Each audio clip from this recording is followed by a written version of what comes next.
السلام علیکم ورحمۃ اللہ وبرکاتہ۔ ناظرین کرام، آج کے دور میں ایک مسئلہ زیر بحث نظر آتا ہے، کیا بھینس اور بھینسے کی قربانی جائز ہے یا نہیں؟ ناظرین کرام، اس سوال کے جواب سے پہلے آپ سے گزارش ہے کہ ہمارے چینل کو سبسکرائب کر لیجئے اور بیل آئیکن کے بٹن کو دبا دیجئے تاکہ ہماری ہر ویڈیو آپ تک پہنچتی رہے۔ بھینسے اور بھینس کی قربانی کرنا بلا شبہ جائز ہے، اس میں شرعی طور پر کوئی حرج نہیں، کیونکہ بھینس گائے ہی کی جنس میں سے ہے۔ تو جس طرح گائے کی قربانی کرنا جائز ہے، یوں ہی بھینس کی قربانی کرنا بھی جائز ہے، اور یہ بات قرآن و حدیث، اجماع علماء امت، مفسرین اور محدثین اور ائمہ مجتہدین کے اقوال سے ثابت ہے۔ قرآن پاک سے ثبوت: اللہ پاک نے قربانی کے جانوروں کے لیے بہیمۃ الانعام کا لفظ ذکر کرتے ہوئے ارشاد فرمایا، وَلِكُلِّ أُمَّةٍ جَعَلْنَا مَنْسَكًا لِيَذْكُرُوا اسْمَ اللَّهِ عَلَى مَا رَزَقَهُم مِّن بَهِيمَةِ الْأَنْعَامِ، اور ہر امت کے لیے ہم نے ایک قربانی مقرر فرمائی تاکہ وہ اس بات پر اللہ کا نام یاد کریں کہ اس نے انہیں بے زبان چوپایوں سے رزق دیا۔ اور پھر خود قرآن کریم نے بہیمۃ الانعام کی وضاحت کرتے ہوئے بیان فرمایا، ثمانیۃ ازواج من الضأن اثنین ومن المعز اثنین ومن الابن اثنین ومن الابل اثنین ومن البقر اثنین۔ اللہ تعالیٰ نے 8 نر اور مادہ جوڑے پیدا کیے، ایک جوڑا بھیڑ سے اور ایک جوڑا بکری سے اور ایک جوڑا اونٹ سے اور ایک جوڑا گائے سے۔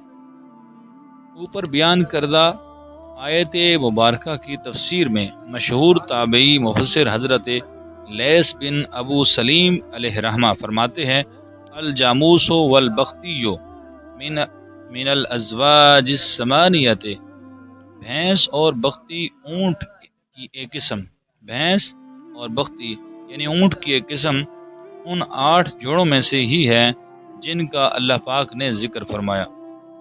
معلوم ہوا کہ بھینس ثمانیۃ ازواج اور بہیمۃ الانعام میں داخل ہے، لہذا اس کی قربانی کرنا جائز ہے۔ حدیث پاک سے ثبوت: سنن ابو داؤد میں حضرت جابر بن عبداللہ سے مروی ہے، ان نبی صلی اللہ علیہ وسلم قال البقرۃ عن سبعۃ والجزور عن سبعۃ۔ حضرت جابر بن عبداللہ سے روایت ہے کہ نبی کریم صلی اللہ علیہ وآلہ وسلم نے ارشاد فرمایا کہ گائے 7 افراد کی طرف سے اور اونٹ بھی 7 افراد کی طرف سے قربان ہو سکتا ہے۔ حدیث پاک میں بکر کا لفظ استعمال کیا گیا ہے، اور بکر ایک جنس ہے جس کے تحت مختلف قسم کے جانور آتے ہیں۔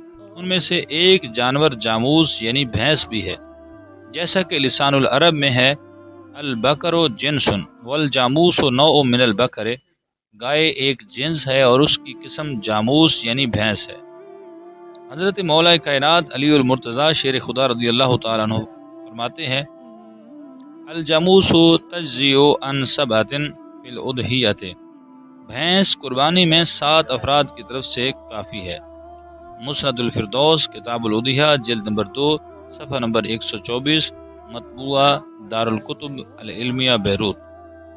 اقوال ائمہ سے ثبوت: مصنف ابن ابی شیبہ میں ہے، عن الحسن انہ کان یقول الجوامیس بمنزلۃ البقر، حضرت حسن بصری رضی اللہ تعالیٰ عنہ فرماتے ہیں کہ بھینس گائے کی طرح ہی ہے، یعنی تمام احکام میں گائے کی طرح ہے۔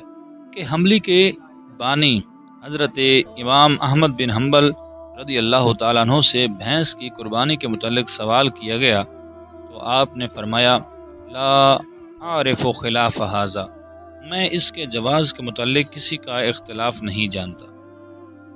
علامہ ابن منذر نیشیا پوری رحمۃ اللہ علیہ لکھتے ہیں، وجمعوا علی ان حکم الجوامی سے حکم البقر، اور علماء کا اس بات پر اجماع ہے کہ بھینس کا حکم گائے والا ہے۔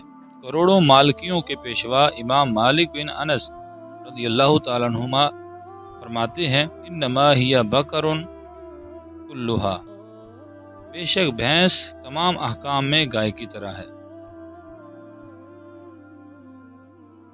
حضرت امام یحییٰ بن شرف نووی شافعی فرماتے ہیں ان البقرہ جنس و نوعہ الجوامیس، گائے جنس ہے اور بھینس اسی کی قسم سے ہے، لہذا جو احکام گائے کے ہیں وہی بھینس کے ہیں۔